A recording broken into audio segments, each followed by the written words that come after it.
Vamos abrir novamente a palavra em Lucas, capítulo 10.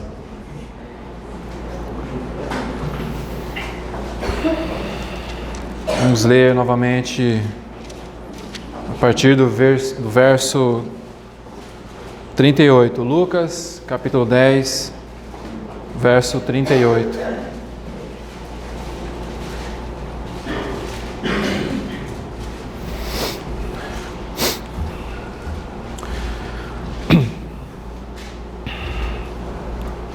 Ora, aconteceu que, indo eles, entraram em uma aldeia, e uma certa mulher, por nome Marta, o recebeu em sua casa. E ela tinha uma irmã chamada Maria, a qual, sentando-se também aos pés de Jesus, ouvia a sua palavra. Obrigado, irmão. Marta, porém, estava atarefada com muito serviço, e vindo até ele disse: Senhor, não te importas que minha irmã me deixe servir sozinha? Ordena, portanto, que ela me ajude.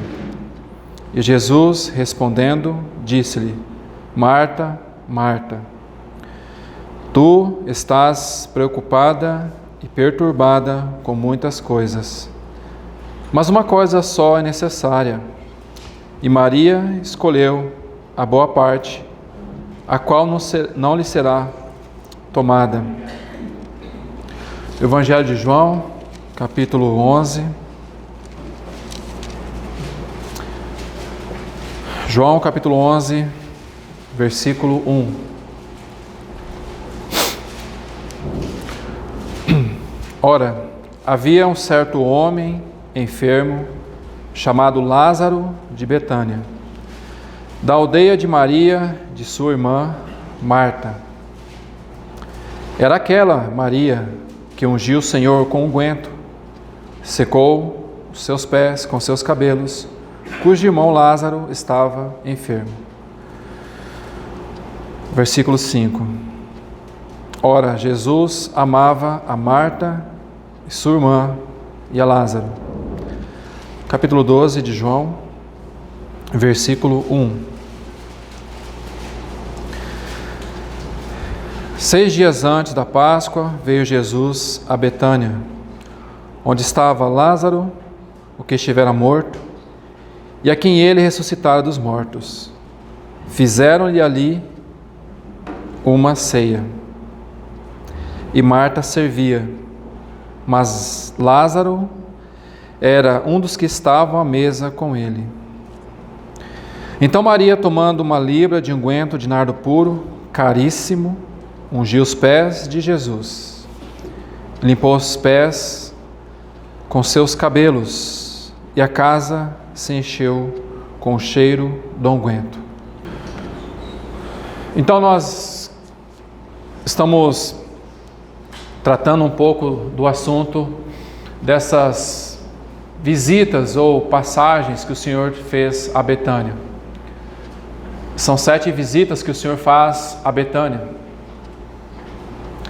E aqui nós temos 4 delas que nós acabamos então de olhar para essas visitas. Primeira visita registrada aí em Lucas 10. E nós olharemos a última visita de Lucas 24, se assim o Senhor nos permitir. E que diferença é a primeira visita para a última visita que o Senhor fez a Betânia. O interessante, irmãos, é que, na verdade, o Senhor, se nós olharmos toda a profecia, ou todo o Antigo Testamento, a relação do Senhor era com Jerusalém. Dissemos isso também pela manhã. A relação do Senhor é com Jerusalém, mas quando ele vai ao templo, o que ele encontra? Ele encontra cambistas, ele encontra fazendo da casa do Pai casa de comércio. Ele encontra na sua casa, que ele chama casa de oração, ele fala: não façais da minha casa de oração um covil de ladrões. Então por isso que ele fala: então agora, porque vocês fizeram isto com a minha casa, com a casa do meu pai, então agora a vossa casa ficará deserta. Então nós podemos observar que nesses 3 textos, casa do meu pai, casa de oração e vossa casa, o Senhor cada vez mais vai se distanciando de Jerusalém. Porque quando ele veio, ele não foi recebido pelos seus. Ele não foi recebido em Jerusalém. Ele não encontrou em Jerusalém um lugar para descanso. Ele não encontrou em Jerusalém um lugar para o consolo. Ele não encontrou lugar em Jerusalém para ele mesmo. Por isso, que quando ele vai a Betânia, ele encontra nesse lar 3 pessoas que agora têm um coração para ele. 3 pessoas que têm para ele um lugar de honra. 3 pessoas que têm para ele em que seus direitos sejam totalmente agora realmente obedecidos. Então ali em Betânia, ele encontra um lugar de descanso. Ele encontra realmente corações que estavam dispostos a ouvi-lo. Claro que no primeiro momento, olhando para a vida de Marta, quando ela recebe o Senhor, e essa palavra é muito importante, Marta o recebeu em sua casa. Jerusalém não recebeu o Senhor, mas Marta o recebeu em sua casa. E Marta então, ao receber o Senhor, ela serve o Senhor. Mas ela serve ainda de uma maneira não adequada, de uma maneira não ajustada.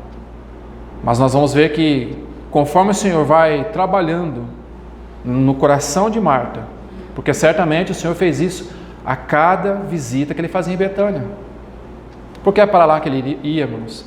Principalmente na sua última semana, antes da cruz. Era ali que o Senhor, provavelmente, ele iria se hospedar todas as noites.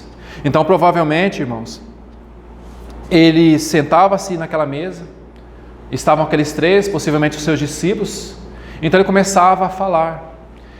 E certamente aquelas pessoas que estavam ali, claro, Maria, quedava-se aos pés do Senhor, mas certamente aquelas pessoas ali estavam tão desejosas de ouvir aquele que tinha um falar doce, aquele que falava os corações deles, aquele que mostrava para eles que ainda que eles fossem quem fosse, pecadores, destituídos da glória de Deus, mas que agora viam naquele que é o centro de todas as coisas, viam nele realmente aquele do qual era o assunto, era o centro do coração de Deus.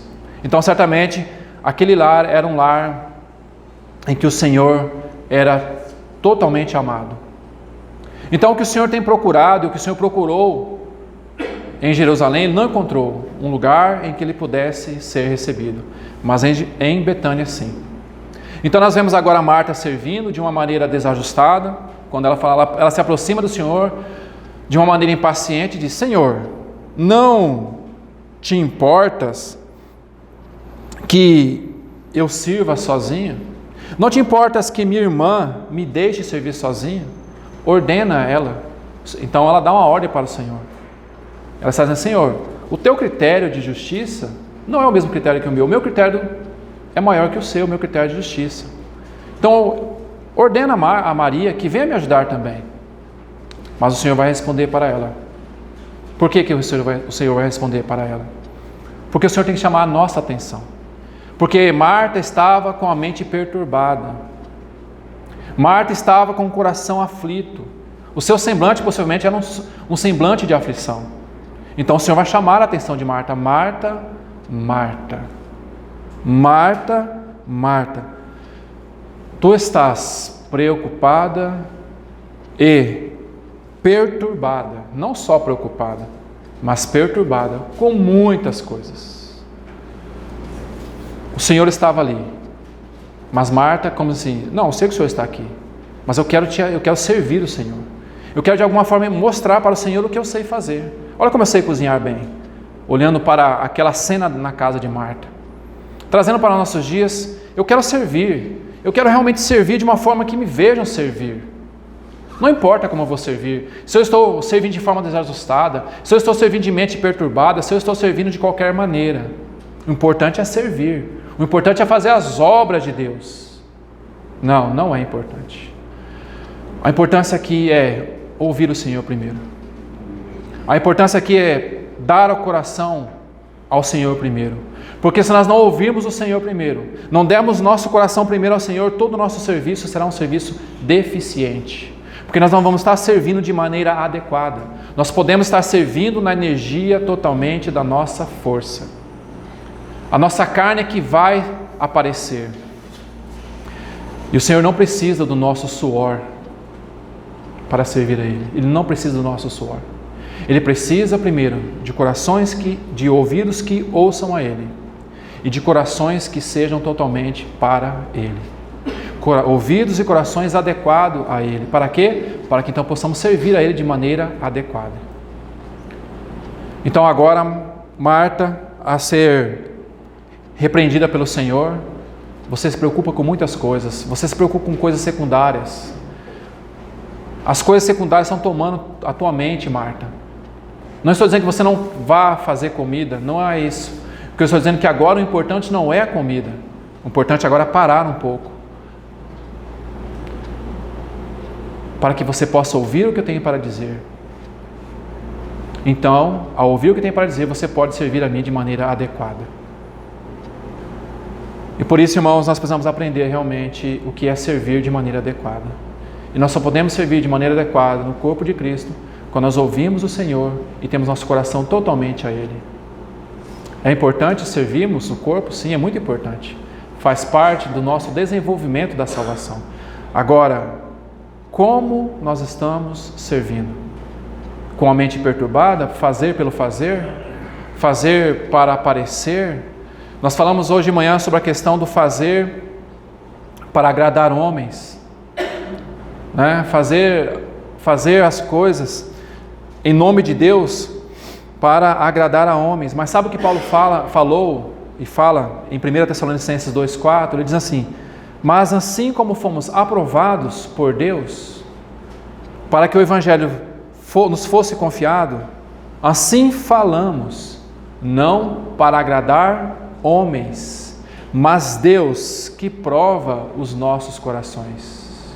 Então tudo aquilo que fazemos no corpo de Cristo, o serviço que desenvolvemos, ele vai dizer assim: Deus está provando no nosso coração esse serviço. Então a pergunta aqui: a quem nós estamos buscando agradar primeiramente no que concerne ao serviço? É aos homens ou a Deus? Importa primeiramente obedecer a Deus do que aos homens.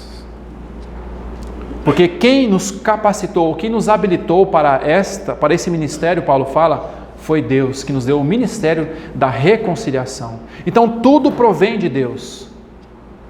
Tudo provém de Deus. Então quem prova nossos corações é Deus. Então, em primeiro lugar, nós devemos procurar sempre agradar a Deus em todas as coisas. Então, às vezes, em nome da obra de Deus, se agrada ao homem. Então eu tenho que fazer isso aqui, porque senão, e me ouça aqui com cuidado, o pastor, eu não vou estar agradando o coração do pastor. E se eu não agradar o coração do pastor, ou de quem quer que seja, então eu não vou estar servindo. Porque para me servir, eu tenho que agradar o pastor, porque senão ele tira meu nome dessa lista. Ele tira meu nome do hall de membros. Ele tira meu nome, então, desse serviço importante. Porque o importante é aparecer. O importante é ser visto, né? Não é isso que o mundo prega, o importante é ser visto. E quem não é visto, essa é a palavra do mundo, quem não é visto não é lembrado. Mas nós devemos aprender com o Senhor Jesus em João capítulo 12. Felipe chega: Senhor, os gregos estão aí para ver o Senhor. E eu gostaria de citar esse texto porque tem tudo a ver com o que nós estamos falando. Esses gregos sobem então para a festa, para adorar.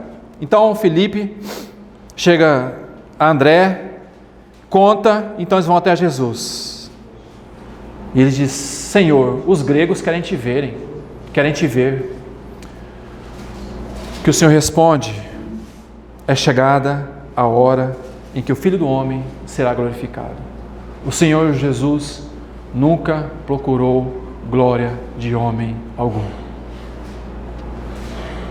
E Paulo também falando assim: eu não procuro agradar homens. O que eu prego não é para agradar homens. Quantas pregações nós ouvimos que é para agradar o coração dos homens? Mas aqui o Senhor está dizendo: chegou a minha hora. Se o grão de trigo caindo na terra não morrer, permanece só. Mas se morrer, dá muito fruto. Quem ama a sua vida, perdê-la-á. E quem neste mundo odeia a sua vida, guardará para a vida eterna. Se algum homem me serve, veja, se algum homem me serve, siga-me, e onde eu estiver, ali estará também o meu servo. Se algum homem me servir, meu Pai o honrará. Então a questão de servir aqui é servir ao Senhor. Se algum homem me serve. Mas para servir nós precisamos aprender a morrer. Se o grão de trigo caindo na terra não morrer, fica ali só. Então qual é o princípio do serviço na casa de Deus? Morte. Qual é o princípio na casa do serviço na casa de Deus? Aquele que quer ser o maior, seja esse que serve, que seja servo de todos, e não procurar glória de homens, não procurar agradar a homens.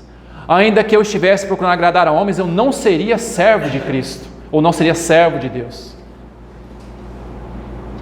Porque nós vamos prestar conta do nosso serviço, no que concerne ao serviço a Deus, nós vamos prestar conta para o próprio Deus, e não para homens, mas para o próprio Deus, para que possamos receber o que tiver feito através do corpo, sermos recompensados por esse serviço. Então aqui está esta frase que o Senhor disse para Marta: uma coisa só é necessária para ti, então, Marta. E Maria, então, escolheu essa boa parte. Então vamos dar um passo aqui nessa questão de Maria. Apenas gostaria de fazer esta pequena introdução no que concerne a Marta, mas agora vamos olhar de uma maneira um pouco mais detalhada para a questão de Maria.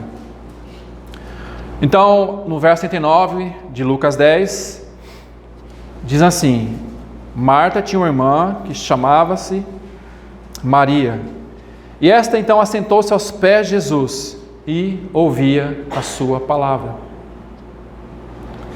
Ou seja, a ideia aqui é que tomou assento aos pés de Jesus. Então Maria sentou-se aos pés e continuava ouvindo a sua palavra. Então é muito provável que Maria estava com Marta no primeiro momento que o Senhor Jesus chegou, e elas estavam ali na cozinha. Então quando o Senhor Jesus começa a falar, o que Maria faz? Ela deixa o que ela está fazendo. Digamos assim, isso aqui não é importante. Eu preciso ir aos pés do Senhor para ouvir, continuar ouvindo o que Ele está falando. Porque o que Ele está falando fala ao meu coração. O que Ele está falando toca no meu coração. O que Ele está falando é necessário ao meu coração. Sabe, irmão, às vezes nessa questão de servir ao Senhor, a gente serve, vai fazendo, e se nós não tivermos um momento que o Senhor fala assim: para um pouco e ouça-me. Venha continuar me ouvindo, porque se você não continuar me ouvindo, você não vai estar servindo de maneira adequada. Então nós temos que retornar e dizer assim como Samuel disse: Senhor, fala, porque o teu servo ouve. A palavra ouvir e as suas derivações, ela acontece de Gênesis a Apocalipse, ela aparece mais de 600 vezes. Quando nós vamos para o Evangelho de Marcos, o Senhor diz assim, salvo engano, no capítulo 13, Ele diz assim: ouve Israel, não começa pelo primeiro mandamento, né? Que é amará o Senhor teu Deus todo o teu coração, toda a tua força, todo o entendimento, enfim. Mas ele começa assim: ouve Israel, o Senhor teu Deus é o único Deus. Então começa pelo ouvir. E quando nós vamos então para Apocalipse, quem tem ouvidos, ouça. O Espírito da noiva diga: vem. E quem tem ouvidos, diga: ora vem, Senhor Jesus. Então está vendo como é a importância do ouvir. Mas agora ouvir o quê? Com ouvidos naturais? Claro que não, irmãos. Porque nós podemos, falei de manhã e repito aqui novamente, nós estamos aqui reunidos. Mas de fato, quantos estão presentes com a sua mente aqui nesse momento? Quantos? Quantos de fato realmente estão aqui tentando entender o que o Espírito Santo está falando ao seu coração?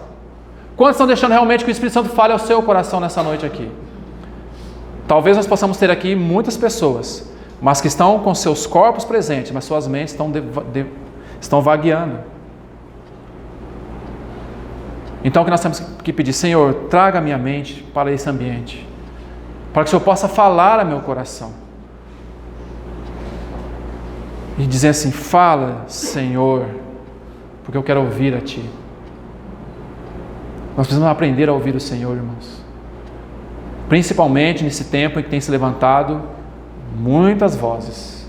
Mas nós precisamos ouvir aquela voz mansa, suave, que fala no nosso coração. Então aqui está Maria, aos pés do Senhor. E Maria tem uma relação muito importante com os pés do Senhor. Quando nós olhamos para essa primeira cena aqui, Maria estava assentada aos pés do Senhor. Quando nós vamos para lá, João capítulo 11, quando Maria então vai de encontro ao Senhor, quando Lázaro está morto, então Maria vai de encontro ao Senhor, Maria se lançou aos pés do Senhor. E quando nós vamos então para João 12, Maria agora também estava aqui novamente, quedada aos pés do Senhor. Então Maria tem uma relação muito clara com os pés do Senhor, porque é aos pés do Senhor é que nós vamos ouvir a sua voz, porque significa estar numa atitude de reverência, dar honra ao Senhor. Quando Maria ela quebra este vaso de unguento aos pés do Senhor, enxuga com seus cabelos, sabe o que significa? Porque o cabelo para a mulher significa um sinal de honra, um sinal de honra. E a mulher, então, naquela época do Senhor Jesus, soltar os cabelos era um sinal de desonra muito grande. Então o que Maria estava fazendo ao soltar os seus cabelos e enxugar os seus pés, os pés do nosso Senhor? O que ela está fazendo? Ela está dizendo assim: toda a honra é para ti, Senhor. Toda a honra é para ti. Essa atitude que eu tenho de soltar os meus cabelos e enxugar os seus pés com os meus cabelos, é que eu estou dizendo para ti toda a honra que é devida. É isso que ela está dizendo. Porque não encontrou essa honra em Jerusalém. Ele veio para o que era os seus não receberam, mas agora está ali.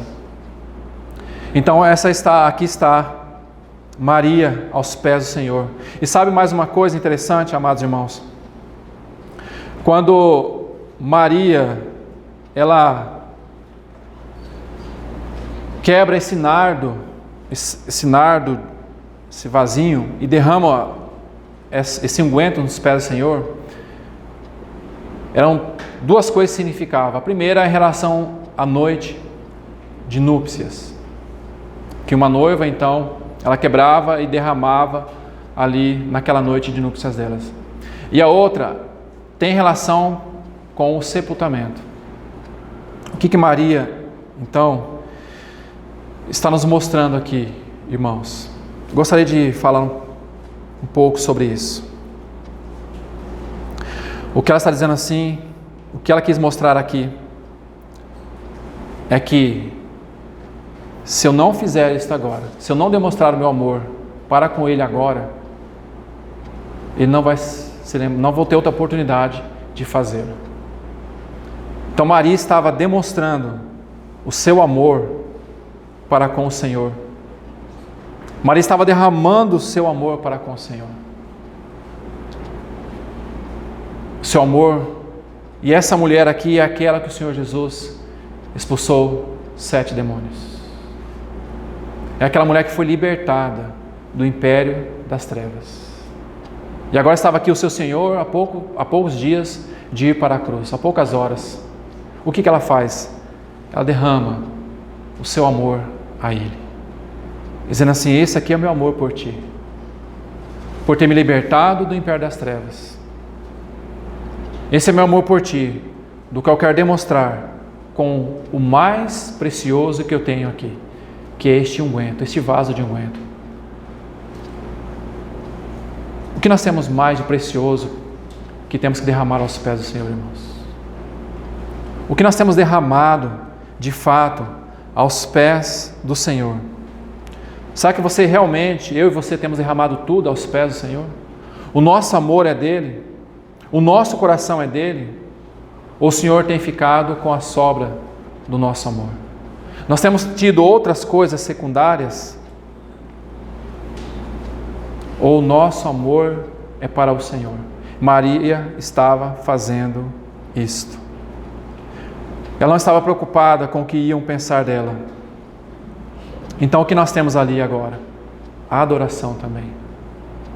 Maria estava dizendo assim: eu também digo que tu és tudo o que eu tenho de mais precioso para adorar. É o Senhor. E sabe o que acontece? Vamos para João 20.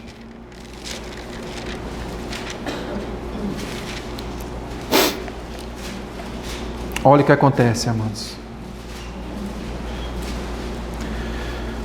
Porque a adoração, amados irmãos, é tudo o que nós derramamos aos pés do Senhor. Então olhe para João 20, que diz assim: então no primeiro dia da semana, verso 1, Maria Madalena foi ao sepulcro, sendo já escuro, e viu que a pedra fora tirada. Então ela vai a Simão, e também vai a João, que era aquele discípulo que ela amava, e diz: eles levaram o Senhor do sepulcro, e nós não sabemos onde eles puseram. Então Pedro e João saem correndo, e João não entra, ele não tem coragem, ele para, mas Pedro entra. Mas sabe o que acontece no verso 10? Então os discípulos voltam para a sua casa. E aí no verso 11, mas Maria ficou parada e chorando do lado de fora da sepultura. Enquanto ela chorava, ela olha para dentro do sepulcro. Então ela olha esses dois anjos que ela vê no versículo 12. No versículo 13 ele pergunta: por que tu choras? E ela pergunta: para onde levaram o meu Senhor? Eu não sei onde puseram. E quando ela volta no versículo 14, ela volta para trás e viu Jesus em pé, só que não sabia que era Jesus. Ela vê o Senhor Jesus em pé, mas ela não viu que era o Senhor Jesus. Mas agora o verso 16, o Senhor fala: Maria. Quando ele chama ela pelo nome, ela se volta e diz: Mestre, Rabone, porque o Senhor nos conhece pelo nosso nome. Nós conhecemos a voz do nosso Senhor quando Ele nos chama pelo nosso nome. A pergunta é: você tem ouvido o Senhor chamar pelo teu nome? Ou o nosso coração já não mais ouve o nosso Senhor? O nosso coração é agora essa voz que fala conosco, como Ele falou com Maria. Ela chorava porque não via mais o seu Senhor. Aqui está uma mulher que foi libertada da escravidão do pecado. Aqui está uma mulher que foi libertada da escravidão do inimigo. Aqui está uma mulher restaurada. Aqui está uma mulher que agora está em novidade de vida. Aqui está uma mulher que agora tem um sentido para a vida. E sabe por que ela fala mestre?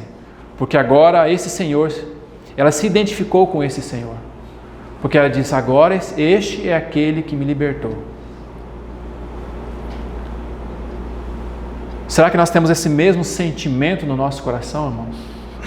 Porque também nós éramos, por natureza, filhos da ira. Mas o nosso Rabone, o nosso amado Senhor, nos chamou pelo nome. Nos chamou pelo nome. E das trevas resplandeceu a luz no nosso coração. E um detalhe nessa questão do nome: a mesma coisa Ele faz com Lázaro. Lázaro, venha para fora. E o que acontece com Lázaro? Lázaro é ressuscitado. A mesma coisa aconteceu conosco. Nós também fomos ressuscitados em Cristo Jesus. E Ele fala o quê? Desatai-o, tirai as faixas. A mesma coisa o Senhor fez conosco. Nos tirou do império das trevas, nos tirou as amarras do inimigo e nos colocou no reino do Filho do seu amor. Foi isso que Ele fez com nós. E o que nós temos que dar então a esse Senhor agora, a esse bendito Senhor, o que nós temos que dar? Não primeiramente o nosso serviço, não primeiramente, mas primeiramente nós temos que dar a Ele os nossos ouvidos e totalmente o nosso coração, para que Ele possa reinar no nosso coração. E Ele reinando no nosso coração, então nós vamos servir a Ele de maneira adequada, porque nós vamos estar ouvindo da boca dEle aquilo que realmente é um serviço adequado. Então agora, irmãos, o que nós vemos aqui nessa casa de Betânia? O João 12 aqui fala, Marta, e deram uma ceia, e Marta servia. Agora você não ouve mais Marta. Por quê? Porque à medida que o Senhor, novamente repito, à medida que o Senhor ia visitando esta casa, aquelas vidas iam sendo transformadas. Irmãos, por que o Senhor nos visita? Por que o Senhor nos visita? Por que o Senhor faz visita aos nossos corações? Primeiramente, para entendermos que nós somos dele.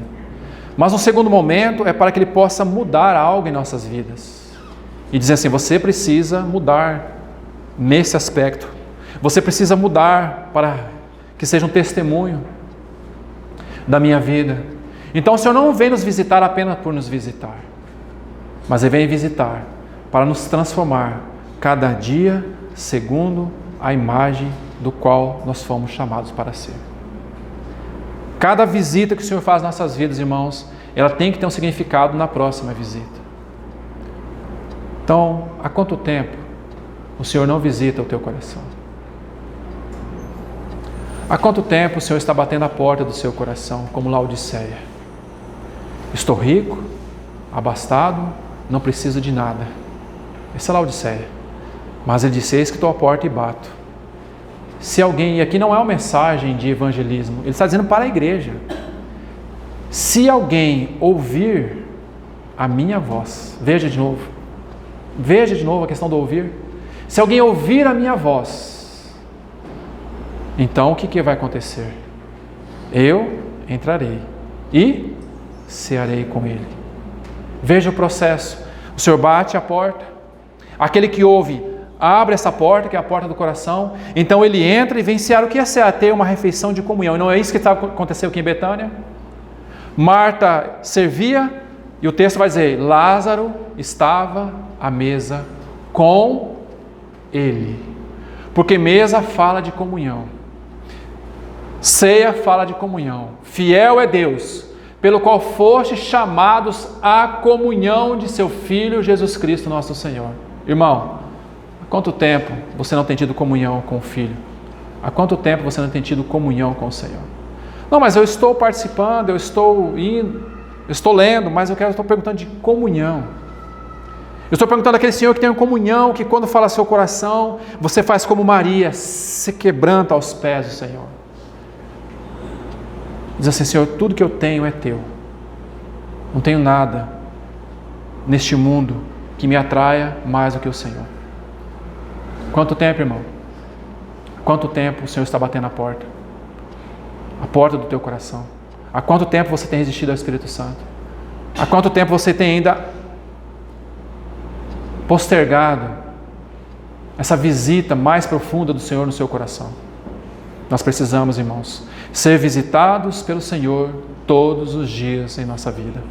Nós necessitamos dessa visita ao Senhor, ao nosso coração, a cada dia, irmãos. Que o nosso coração realmente seja um coração totalmente aberto, para que Ele possa entrar e cear conosco. E nós temos essa comunhão com o Senhor. Então veja que a questão aqui não é a questão do servir por servir, mas é servir de maneira adequada. Então agora, em Betânia, ele tinha um lugar de adoração, ele tinha um serviço ajustado e ele tinha uma vida de ressurreição. Essa é a figura da igreja. Essa é a figura da igreja. Um lugar que o Senhor é adorado, um lugar que o serviço é ajustado a Ele, e um lugar em que a vida de ressurreição do Senhor seja manifesta. Esta é a Betânia verdadeira. Que o Senhor realmente possa achar em nós essa Betânia nesses dias em que antecede a sua volta. Que Ele ache isso em nossos corações. E que não fique batendo na porta do nosso coração por muito tempo. No sentido de que nós continuamos ainda resistindo a esse falar do Senhor. Então, irmãos, aqui está essa cena de Maria, Marta e Lázaro. Maria, então, se quebrantou aos pés do Senhor. Eu gostaria de tocar um aspecto nesse caso aqui, sobre a vida de Maria no que concerne ao se derramar aos pés do Senhor.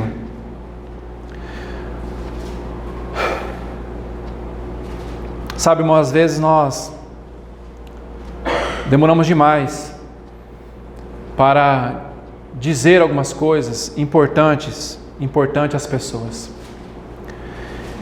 Então, às vezes nós pensamos assim, não, quando eu tiver a oportunidade eu vou dizer o quanto eu amava aquela pessoa, o quanto essa pessoa ela era importante para mim. Sabe, irmãos, talvez nós não tenhamos tempo suficiente para isso. Então eu gostaria aqui de colocar um ponto, especificamente falando, de um caso que aconteceu com um irmão. Gostaria que você me atentasse ao que eu vou dizer aqui.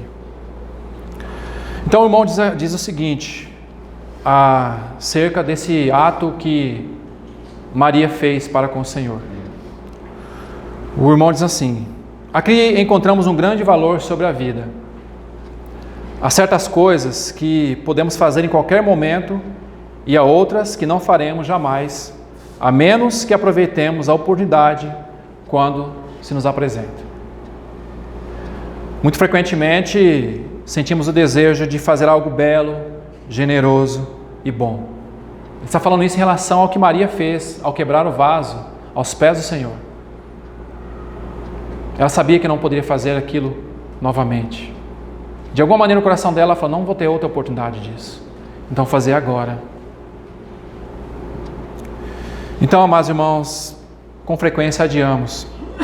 Dizemos assim, vamos fazer no dia seguinte. Não deu agora. Então o impulso desaparece e aquela ação fica sem fazer. A vida é algo incerto. A vida é algo incerto. Sabe, irmãos, a forma de demonstrar amor a Cristo, aos irmãos e aos entes queridos em nossa vida, não é após a morte. Não adianta depois ir lá, colocar a coroa de flores. Não adianta depois escrever grandes textos nas redes sociais e dizer assim, como eu amava ele, como eu amava ela, essa pessoa era importante demais para mim, sendo que em vida nunca disse nada, sendo que em vida nunca expressou um afeto para com essa pessoa. Então não adianta depois tentar mandar flores para de alguma forma apaziguar o arrependimento de não ter dito eu te amo, de não ter dito como você foi importante na minha trajetória, como você é importante na minha trajetória. Pois bem, então ele vai agora dizer assim, talvez vamos adiar e essa pessoa, nós, parte deste mundo e a palavra fica sem ser pronunciada. Um presente que ia dar, uma janta que iria fazer, um passeio que deixou de acontecer. Não vamos espiritualizar muito a vida cristã. Nós somos sim pessoas que nasceram de novo, somos cidadãos dos céus, estamos aguardando um novo céu e nova terra, mas isso não quer dizer que nós somos extraterrestres no sentido, não, agora eu sou espiritual. O que nós devemos fazer é fazer as coisas segundo a vontade de Deus. Os momentos certos segundo a vontade de Deus. Então ele conta a história de um homem, um homem aqui que eu não vou dizer o nome, e ele amava a sua esposa, mas era um homem irascível, mal-humorado e jamais a fez sua esposa feliz. Esse irmão está contando a história verídica aqui. Então esse homem, ele era irascível, mal-humorado e jamais a fez a esposa feliz. Mas sabe o que aconteceu? A esposa morreu de maneira imprevista. A esposa morreu. Então ele falou assim do sentimento desse irmão. Quando perdeu a sua esposa, ele revisava seus papéis, seus cadernos, tentava voltar às velhas cenas, e nas suas longas noites de insônia, reconheceu muito tarde o que ela havia sentido e sofrido por causa do seu mau humor e por causa de ser uma pessoa irascível. Então esses pensamentos vinham à mente dele e isso perturbava ele. E essas faltas surgiam durante o repouso dele, então ele perdia o sono.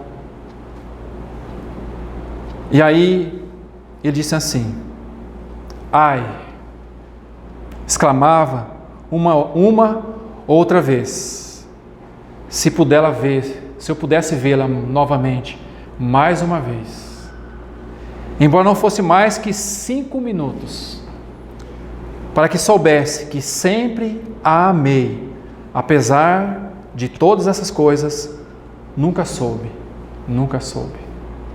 Está vendo?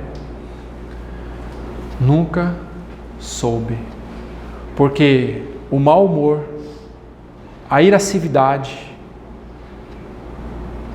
não deixou que o sentimento de amor pudesse ser demonstrado, não com palavras e gestos. Imagine isso, irmãos, para um cristão. Imagine isso para um cristão que não demonstra amor, não demonstra compaixão, não demonstra gratidão. Imagine isso para um cristão. Um cristão mal-humorado, um cristão que não se deixa dobrar, um cristão que não sabe o que é o amor de Cristo, porque o amor de Cristo nos constrange. O amor de Cristo nos constrange, irmãos. E se nós de fato somos cristãos que temos estado aos pés do Senhor, então nós temos que aprender com o Senhor o que é amor. Não adianta cantar sobre amor, se na verdade nós não sabemos na prática o que é amor. E sabe o que significa essa palavra que Jesus amava Marta, Maria e Lázaro? Essa palavra amava, agapau, é um amor sacrificial. É um amor que se dá pelo outro, e não um amor filéu, um amor de amizade. Senhor, está enfermo aquele que tu amas. E quando Maria então vai encontrar o Senhor naquele caminho, o texto vai dizer para nós assim: Jesus chorou, porque ele viu o coração de Maria. Aí ele vai falar assim, aí o texto vai continuar dizendo assim: veja quanto o amava. É esse o tipo de amor que nós temos tido uns para com os outros? Um amor de sacrifício? Qual é o amor que nós temos tido, irmãos? Primeiramente para com o Senhor.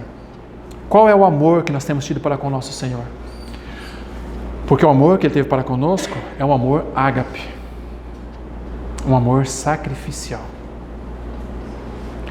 Que nós não corramos o risco de ser como esse homem aqui,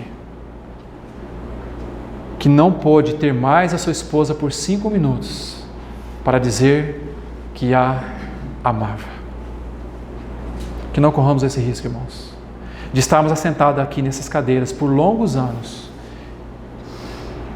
e não termos tido a experiência do que é o amor de Cristo em nossos corações. Que o Senhor realmente possa achar esse amor nos nossos corações. Esse homem não pôde, ele não pode voltar mais atrás. Então muitas vezes as pessoas vão embora, partem, e para compensar o remorso, grandes textos, coroas de flores, velas e por aí vai. Irmãos, uma vez que foi, não se volta mais. Então aqui está. Por isso que o Senhor diz assim que, em verdade vos digo que este evangelho, onde ele foi pregado em todo o mundo, o que ela fez será contado para a memória sua. O que ela fez? Ela demonstrou o amor dela para com o seu Senhor. Pois que quando ele ressuscita, quando ele morre, ela vai até o sepulcro, ela não vê o Senhor, ela faz o quê? Ela começa a chorar. Ela fala assim: eu perdi o amor da minha vida. Eu perdi aquele que compreendeu o meu coração, que compreendeu a minha vida. Mas tem um detalhe aqui. O verbo da vida ressuscitou. O verbo da vida ressuscitou. E sabe o que ele vai dizer assim? Maria. Ela diz: Mestre, Rabone. O que ele fala para ela? Não me detenhas, porque eu ainda não subi para meu Pai. Mas vai para ter com os meus irmãos e dize-lhes: eu subo para meu Pai e vosso Pai, para o vosso Deus, para o meu Deus e para o vosso Deus. Então ela vai até os discípulos e agora fala: o Senhor ressuscitou. Interessante, né, irmãos? Por que o Senhor não apareceu aqui para Pedro em primeiro lugar? Por que o Senhor não apareceu para João? Porque aqui tinha um coração de devoção ao nosso Senhor. Ela chorava por esse Senhor. E para encerrar, vamos então aqui a Lucas capítulo 24.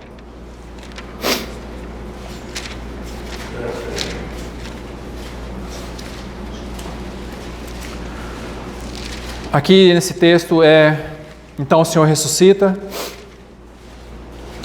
e que nós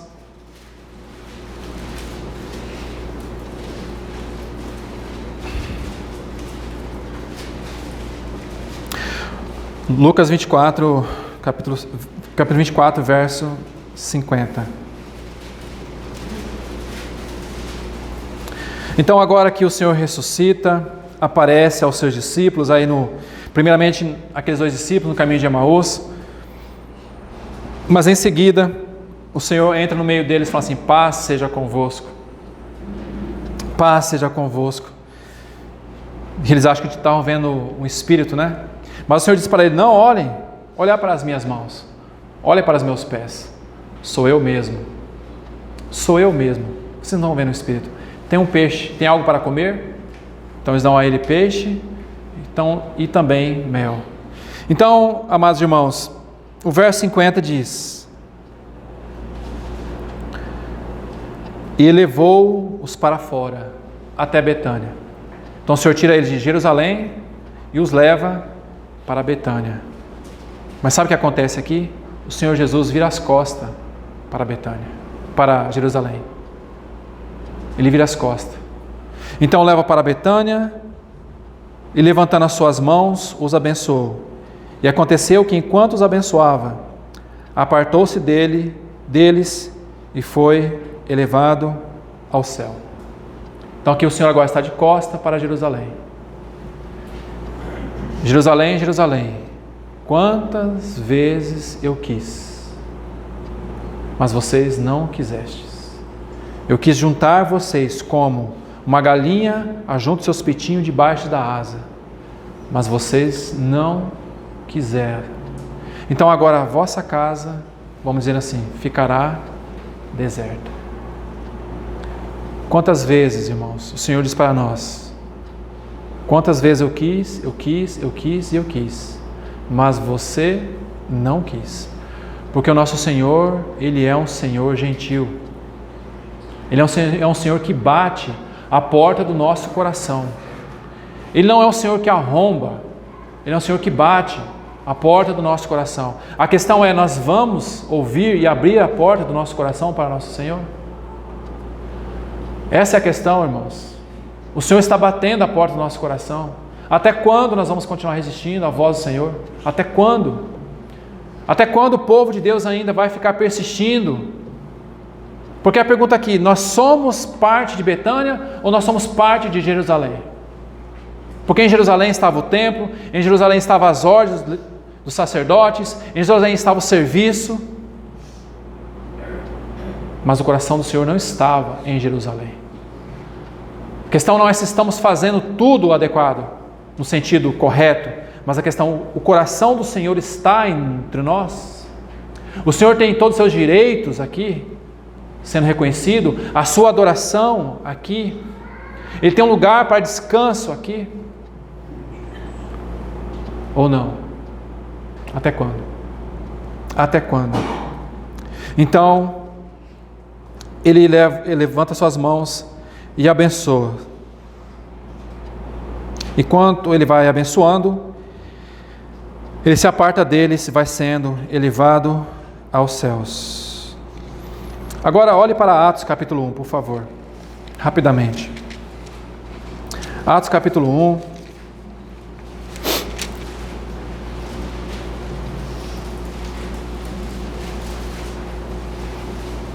Olha o verso 9. E falando estas coisas, vendo-o eles, ele foi levado para cima, e uma nuvem o recebeu, ocultando a seus olhos, enquanto eles olhavam firmemente para o céu. Enquanto ele subia, eis que 2 homens se puseram junto deles com vestiduras brancas, os quais lhe disseram: homens da Galileia, por que estáis parados, olhando para o céu? Esse mesmo Jesus, que dentre vós foi levado para o céu, há de vir da mesma maneira que viste ir para o céu. Então eles retornaram para Jerusalém, do monte chamado das Oliveiras, o qual está perto de Jerusalém, uma jornada de um dia de sábado. Mas a questão aqui, que esse mesmo Jesus, que eles estavam vendo ser elevado aos céus, é o mesmo Jesus que também virá do céu. Nós estamos aguardando esse mesmo Jesus? Nós estamos aguardando esse mesmo Jesus? Porque no coração de Betânia havia esse desejo de se encontrar novamente com esse mesmo Jesus. Esse mesmo Jesus que esteve na casa deles por muito tempo, sendo recebido na casa deles, uma casa simples, mas que tinha um coração para ele, que tinha mãos que serviam a ele, que tinha um amigo, um companheiro para ele. Nós somos, irmãos, essa Betânia que o Senhor tem procurado. Nesse mundo religioso, nesse mundo da religião fria, que não reconhece o Senhor Jesus, que ainda que diga que tem o nome de Jesus, que professa o nome de Jesus, a questão não é professar o nome. A questão é, o Senhor Jesus tem tido toda a centralidade entre nós, como igreja? Essa é a questão. De quem realmente nós somos, irmãos? O lugar que nós estamos reunindo é um lugar que o Senhor é o centro? O lugar que nós estamos reunindo é um lugar que o Senhor tem descanso? É um lugar que permanentemente a vida de ressurreição está presente? A vida de Cristo?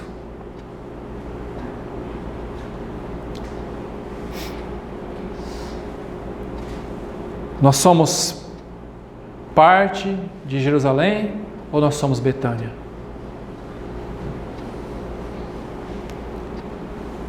Que o Senhor realmente possa, irmãos, encontrar entre nós uma Betânia verdadeira. Que possamos realmente ser essas Betânias que o Senhor tem procurado, Betânias verdadeiras. Não nos esquecemos que Ele veio para o que eram os seus, mas os seus não o receberam. Mas Ele encontrou nessa casa, neste lar,